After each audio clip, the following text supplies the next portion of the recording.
Minasan, welcome back again with Mr. K di sini. Oke, kali ini kita akan membahas salah satu misteri paling menarik dalam dunia Hunter x Hunter, yaitu ramalan Gene Ryodan yang sempat dilakukan oleh Król Lucifer. Apa kalian masih ingat? Ya, karena momennya udah lama dan serialnya memang sering banget hiatus. Bahkan ini hiatus lagi, Pak. Aduh. Ya, intinya pengen misteri bahas lah ya. Tapi yang menarik ternyata dari ramalan itu ya, akan terungkap siapa yang akan mati selanjutnya dari anggota Gene Ryodan. Dan kemungkinan ramalan itu ya bakal terjadi di atas kapal Blackwell. Wah, gimana? Menarik sekali kan? Kira-kira siapa yang akan mati selanjutnya? Dan siapa pelakunya? Apakah lagi-lagi itu Hisoka?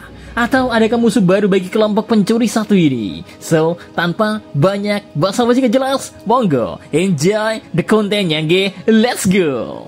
Latar belakang Neon Nostrad dan Król Lucifer. Sebelum Mr. K masuk ke inti pembahasannya, Mr. K bakal coba segarkan lagi ingatan kita tentang dua karakter penting yang berperan besar dalam ramalan ini. Ya, siapa lagi kalau bukan Neon Nostrad dan Król Lucifer. Neon adalah putri dari keluarga Nostrad yang memiliki kemampuan Nen bernama Lovely Ghost Rider. Dengan kemampuan ini ya, ia bisa menuliskan ramalan akurat dalam bentuk puisi 4 atau 5 bait yang mencerminkan peristiwa penting selama 1 bulan ke depan.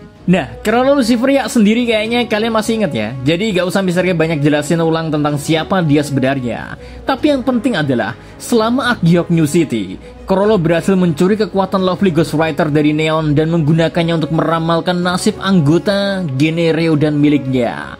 Ramalan-ramalan inilah yang menjadi panduan untuk memahami nasib mereka, termasuk kematian yang mungkin terjadi ke depannya. Apakah Król Lucifer sendiri masih ingat dengan hal ini?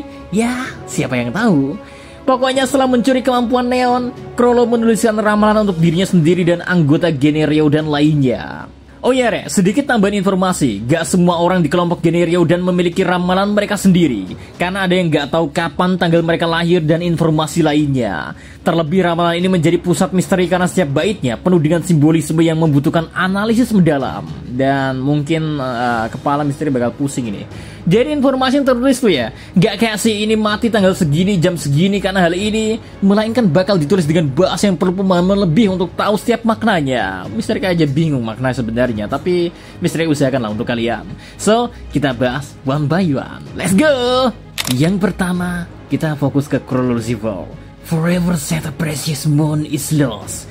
Bait ini jelas merujuk pada kematian Ufogin, anggota nomor 11 Gene Ryodan yang terjadi di Ark New. The others mourn him with so many gram. Ini menggambarkan pembantaian mafia oleh Król dan Gene Ryodan sebagai balas dendam atas kematian Ufogin. Rising up to even the mighty moon of frost with a melody from the morning wind. Frost Moon dikaitkan dengan November, bulan ke-11 yang juga merupakan nomor Ufogin. Harvest Baron, Wine Spile, Lover Slumber Beside the Bloody Scarlet Eyes.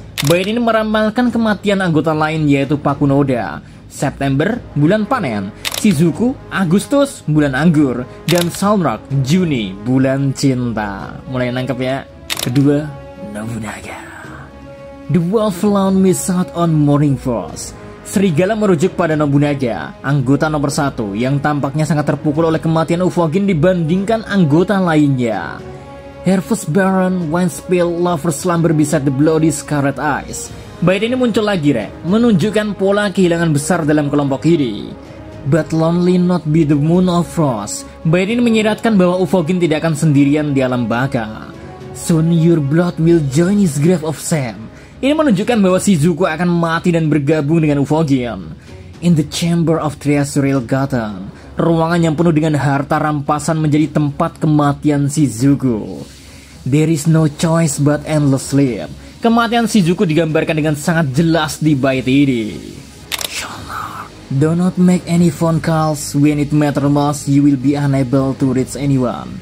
Ramalan ini secara langsung merujuk pada cara kematian Salnak. Setelah menerima panggilan telepon dari Król, Salnak terbunuh oleh Hisoka. Adegan ini sangat mirip dengan ramalan itu kan, menunjukkan bahwa ramalan Król memang gak bisa dihindari kalau mereka tetap melakukan apa yang tertulis di sana. Kalian sendiri mungkin udah sadar kan, siapa yang bakal mati selanjutnya meski baru sejauh ini. Pasalnya, ramalan ini menjadi semakin relevan dengan teori yang bilang kalau Shizuku adalah anggota Gene Ryodan berikutnya yang akan mati. Salah satu argumen utamanya adalah ramalan-ramalan ini gak bisa diubah begitu ditulis. Kasus Salnak menjadi bukti kuat karena kematiannya sesuai dengan ramalannya. Do not make any phone calls. When it matter most, you will be unable to reach anyone. Sang anak mati segera setelah menerima panggilan telepon dari Chrollo yang mengkonfirmasi bahwa ramalan ini menggambarkan nasib yang tak terelakkan. Bahkan dalam ramalan Shizuku ya, disebutkan bahwa ia akan find eternal rest in a room filled with black merchandise. Dengan latar saat ini di kapal Blackwell, sangat mungkin Shizuku akan mati di ruangan penuh harta atau barang hitam di kapal itu. Detail ini semakin memperkuat teori kalau Shizuku yang akan menjadi korban berikutnya. Dengan tambahan beberapa chapter baru ya, bahkan teori ini menjadi semakin kuat lagi karena kita sekarang udah tahu kan kalau Chrollo sendiri bahkan ternyata mengincar harta milik kerajaan Kakin, bukan? Dan bukankah ruang harta penyimpanan sangat cocok dengan penjelasan apa yang terjadi dengan Shizuku di sana? Menariknya lagi, peran Shizuku biasanya dibutuhkan untuk menyembunyikan barang-barang curian itu.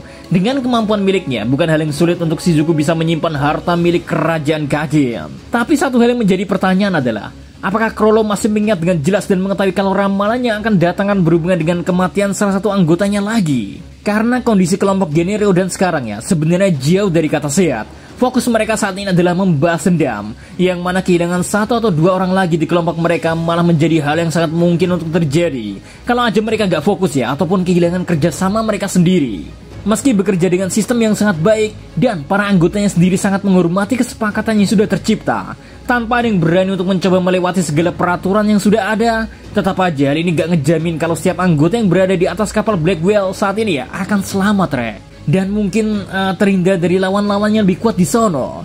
Menarik untuk kita tunggu, bukan? Apakah teori kematian dari Shizuku akan kembali benar adanya? Dan siapakah orang yang sudah menunggu di balik ruang itu? Mungkinkah pangeran keempat Kakin yang kita ketahui memiliki berbagai macam barang langka dan menjadi incaran dari Kurapika adalah orang yang nantinya menjadi ancaman terbaru bagi pihak Genryou? Dan secara kita tahu kan saat ini sang pangeran yang jenius dalam mempelajari Nen sedang fokus untuk menjadi semakin kuat, dan bukan hal yang gak mungkin ya dia bisa bertarung dengan orang-orang dari kelompok Genryou. Dan simple sih, karena emang kekuatannya terlalu ngawur, Pak. Melihat masa depan 10 detik, wow. Gimana menurut kalian? Apakah teori kematian dari Shizuku bakalan benar-benar terjadi, atau malah Chrollo Shiver sang kepala dari kelompok laba-laba ini udah memikirkan cara agar para anggotanya gak ada lagi yang sampai terbunuh di arc kali ini? Silahkan cuit-cuit di kolom komentar, oke? So, see you next time. Adi sekarang Melo, stay safe, salam Animedia.